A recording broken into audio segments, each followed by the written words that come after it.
welcome to the party. Howdy, howdy. What are y'all doing? You're the first two that we've done two at the same time. Wow. Yeah, how about that? We're special. You are. Start You this are. off and say I'm not nearly as exciting as this guy. So, yeah. Yeah, an apple. You know, one of these is supposed to keep doctors away. That's what I've heard. So, trying to keep that up. It's important to be healthy going into a season. So Spencer and Justin, and I know Jacob has already got a question, so I don't even have to get this thing warmed up. We'll start, and then we'll go through. It looks like 4 or 5 already. Jacob Seelman, Performance Motorsports Network. And yes, I'm going to start by completely ignoring you, Justin Haley. You're welcome. Appreciate that. That's cold-blooded, man. Share the love. Boy, oh boy, no love in the heart of the hood. No, there's love for Justin, Spencer. But I want to ask you specifically about him, because I didn't think it could get any more fun in the GMS camp than having you basically overseeing the whole deal. And now with you in the Xfinity car and bringing that hooligan on to help out in the Truck Series, I mean, the dynamic between you two already looks like it's fun. What's it been like working with him? It's been great, man. It's wonderful having young guns like Justin and Kaz come on for the 2017 series. It's going to be a great opportunity for them to showcase their talent, and it'll be a great opportunity for us to showcase our what our trucks can do at GMS. So we've already had a great time. We've got a iRacing simulator that's kind of been our brainchild that we're getting built up in the shop. So it's been wonderful to work with Justin already. I've told him, stick around. I'll be the best bad influence he's ever had. Next. Kelly. KellyCranoRacer.com. Spencer, I just need to know what you did with the Snapchat spectacles. Have you painted them red, white, and blue, or have you? Right now, that is actually in process, yes. For those of you that don't know, I was gifted at the NASCAR Rookie Seminar a pair of Snapchat spectacles, which I'm told is a great honor. Right now, they're in the hands. I believe it was only 2 of you who got them. I know, great honor, right? It's I feel so special, so exclusive. But no, I handed them off immediately to our media guy, Opie / mad scientist, and he's already come up with some pretty incredible stuff. We're going to be working those in through the year, I think. But to answer your question directly, yes, there may or may not be an American flag wrap coming for those things, and you may see them at some point in the future. All right, well, you had told me last week, so I needed to know. It's been bugging me the whole time. But seriously, though, you do look like you are in great shape, and you have been changing your diet or whatever it is. What's behind that? Hey, man, it's a real simple thought process. If you want to compete in the NASCAR Xfinity Series, as well as any NASCAR National Series, you can't be a fatso. You got to be driving. Listen. Tony's an exception because he wins races, all right? But you can't realistically expect to get in a 150-degree race car and be told that you're going to be sitting in here for 2 hours and come out the other side feeling like you're going to be a good performer on that racetrack. So over this winter, I took it upon myself to really step up my level of fitness, watching my diet, and I think it's paid dividends. I think it'll show up on the racetrack as well, but that's kind of the bar that's been established these days by all the professionals that you see throughout all 3 national series. You can't get away with not watching your figure anymore. Plus, it makes you look good in the fire suit. Christopher. Chris Knight, CatchFence.com. Justin, you won't run the first 2 races at Daytona or Atlanta, but you will be in the truck starting at Martinsville. Have you talked to NASCAR? Are they going to grant you a waiver that you can compete for the playoffs if you win a race? Chris, that is a fantastic question, and I would love to know the answer as well as everyone here. So we're working on it day in, day out, but things are looking towards the better side, and hopefully we can go out there and compete for the Rookie of the Year and, maybe the chase. So as soon as I know an answer, you'll know an answer, and everyone will be happy. Jeff. Jeff Gluck from jeffgluck.com. Spencer, if you were to win Daytona, what kind of celebration could we expect to see from you? I've thought hard about this, Jeff. I'm glad you asked that question. Right now, I'm thinking if I should win Daytona, I'll start with a fence climb, followed by a double backflip, half cab 720 flip onto the pavement, at which point I will go run and perform a grass angel.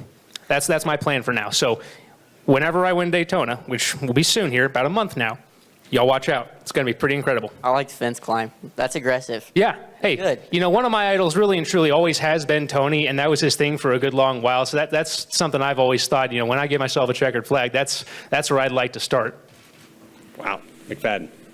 Daniel McFadden with NBC Sports. Spencer, why was now the right time for you and GMS Racing to make the full-time jump? to Xfinity Series racing, and what have been some of the challenges you guys have faced in making that full transition after part-time racing? You know, I think the history of GMS since we started out has been full of challenges. We're a young upstart team. We're not backed by any of the big old guard of this sport, and we've kind of had to make our own way and take our own lumps as we've gone along. So there's been plenty of challenges and struggles throughout the course of our career, but through kind of the course of the 2016 season, especially into the back half of it, I think you really saw a new GMS show up to the racetrack every single weekend, and it showed with our on-track results. I think I grew myself a lot as a driver, and we started putting great stuff on the track and stuff that could and did win races, and hey, we picked ourselves up a championship. So, you know, it's one of those kind of philosophical questions you got to ask yourself, if not now, what better time? Back to Jacob. And now I'm going to get redemption and make Justin Haley happy again, because my question's for you this time, bud. So going into this year, obviously all your success this past year at the K&N level, I know you're excited at the short tracks, but as far as the bigger tracks, have you got something circled on the calendar where you're particularly excited for to get to in the truck? You know, I really haven't been much around the mile-and-a-half circuits, but Spencer here has been giving me plenty of tips or advice. I'm not sure if I should use them Notice the or not. air quotes went up when tips came out. That was a little odd. But no, we went to a test yesterday at Atlanta, and I watched Kaz run the truck around a little bit. So to kind of get the aero feel and everything with, you know, all the mile-and-a-half tracks will be difficult, and I'm looking forward to it. And, you know, leaning on teammate Johnny and Kaz and, you know, everyone else, Spencer, and the nationwide, or not nationwide, but Xfinity program will be big. Stan Creekmore. Stan Creekmore with Outside the Box. I just want to know, why isn't Kaz here today? Is he up pulling for some Patriots or something? He's at the Rolex 24 Hours, I believe. He's on his way going down there. Racing them fancy pants sports cars where you can't hit each other and not punch each other. Pansies. I would die to be in that race, so I don't know what he's talking about. So when will you work on building this chemistry? I don't know, man. It's a struggle. It really is. I can barely stand him, as you can tell. So does solder play into this too? Oh yeah, Johnny feeds all this whenever he's around. He's such a fun guy. I'll tell you guys this. For those of you that know Johnny personally, you know about what I'm about to say. But for those of you that only know Johnny behind the lens of a camera, that's about 1% of him, and the other 99% is one of the most genuine, hardworking, driven people you'll ever know. And you know what? I like that 1% because, by God, if I'm going to have a driver, I want one that gets hot when he loses or feel he's been wronged. Lee Spencer. Lee Spencer, Motorsport.com. Spencer, define punch, because that wasn't really what I saw between you and John West Townley last year. You know, I learned an excellent question, Lee, I learned an excellent lesson last year.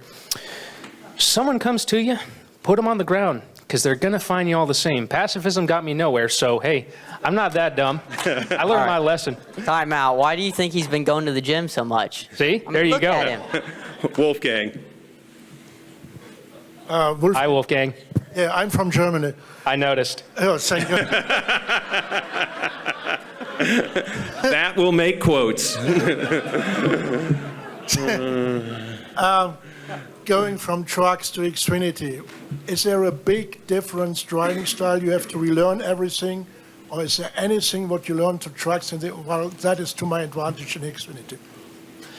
There is absolutely a huge difference between a truck and an Xfinity car. There's a chasm between how you drive the two, really, and I think it's only going to get a lot wider this year, considering they're getting ready to take a bunch of downforce off the Xfinity cars.